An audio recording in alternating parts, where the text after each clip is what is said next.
More now on the newly released Comey memos. In two of the memos, President Trump pushes back on claims that he could have been compromised by Russian prostitutes, as alleged in the infamous Steele dossier when he visited Moscow for the Miss Universe pageant in November of 2013. According to Comey's notes, the topic came up during a private White House dinner just a week after President Trump was sworn into office. Comey writes that the president insisted the claim by Steele was a total fabrication. Comey also says the president told him that he had, quote, spoken to people who had been on the Miss Universe trip with him, and they had reminded him that he didn't stay overnight in Russia for that. He said he arrived in the morning, did events, then showered and dressed for the pageant at the hotel, didn't say the name of the hotel, and left for the pageant. Afterwards, he returned only to get his things because they departed for New York by plane that same night. Now, according to Comey, the president repeated that claim a little more than a week later. Comey writes, he then explained, as he did at our dinner, that he hadn't stayed overnight in Russia during the Miss Universe trip. Keep it honest, there is evidence the president spent at least one night in Moscow.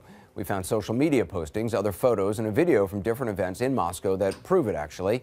There's also testimony on Capitol Hill from Mr. Trump's former bodyguard that contradicts the president's claim. I just want to show you the timeline. Trump arrived in Moscow on November 8th, 2013, according to a book written by journalists Michael Isikoff and David Korn about Trump's dealings in Russia.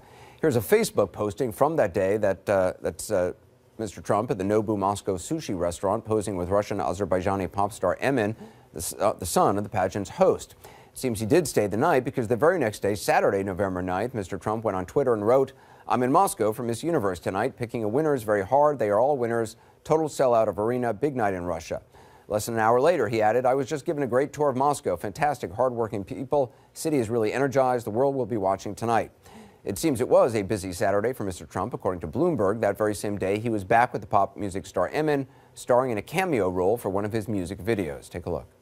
What's wrong with you? What's wrong with you, Emin? Emin, let's get with it. You're always late. You're just another pretty face. I'm really tired of you. You're fired. Well, later that day came the big event. The reason he was in Moscow, the Miss Universe pageant, was held. Here's the video he took part in at the after party. That's him with the newly crowned Miss Universe. Not clear whether Mr. Trump spent a second night in Moscow or flew home directly after the parties.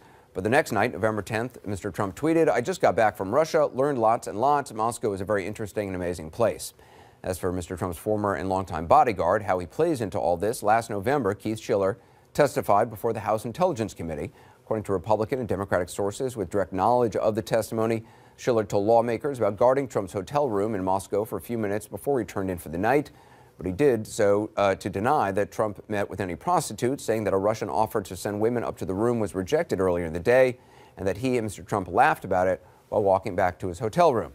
The claims made by the president to Comey about not spending the night may have no significance, could have been a mistake or even a meaningless lie, not meant to hide anything, but the claim, it's clear, itself is false.